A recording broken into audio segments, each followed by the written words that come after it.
Барлықтарыңызға сәлем достар, сіздермен бірге Альмира. Бүгін осындай пицца пісіретін боламыз. Бұған ешқандай духовканың қажеті жоқ, тек сковородка болса жеткілікті. Үй жағдайында жасап көріңіздер. Қажетті заттардың мөлшерін описание бөліміне жазып кететін боламын. Бізге қажетті заттар қаймақ, жұмыртқа, сыр, колбаса, ұн, кетчуп және майонез қажет. Таза ыдысымызға жұмыртқаны жарып, үстіне майонез, қаймақты қосып, ұнды шетінен салып отырып араластыратын боламыз. Жалпы бұл пиццаның үстіне өздеріңізге ұнаған кез келген затты начинка ретінде салсаңыздар болады. Тұздалған қияр, помидор немесе басқа да заттарды қоссаңыздар өте дәмді шығады. Жасап көріңіздер.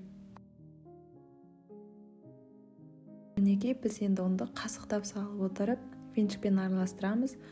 Сол кезде біздің массамыз қою оладьидің массасына ұқсауы керек.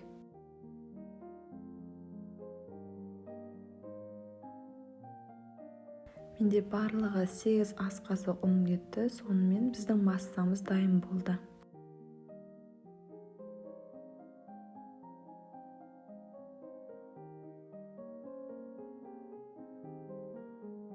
Табамызды алдын ала қыздырып аламыз. Оның үстіне біраз сұйық майда тамызып жібереміз.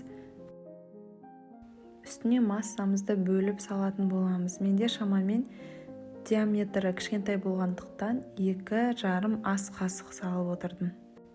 Үстіне қалаған кетчуп немесе томатты салып, осылай жағып шығамыз. Осындай силиконовый щетка болса ыңғайлы.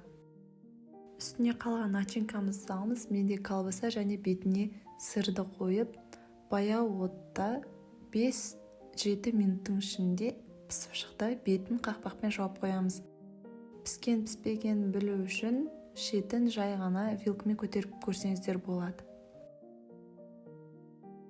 Менде табанның диаметрі 20 см болғандықтан 3 пицца шықты. Егер сіздерде табан диаметрі одан үлкен болса, 2 пицца шығады.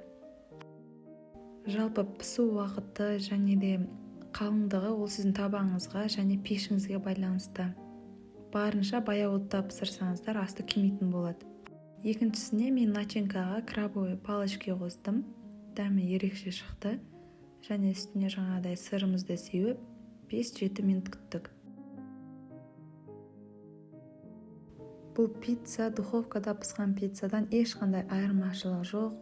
Тіпті өте дәмді болып шығады. Жасап көріңіздер. Сіздерге ұнайды деген сенімдемін.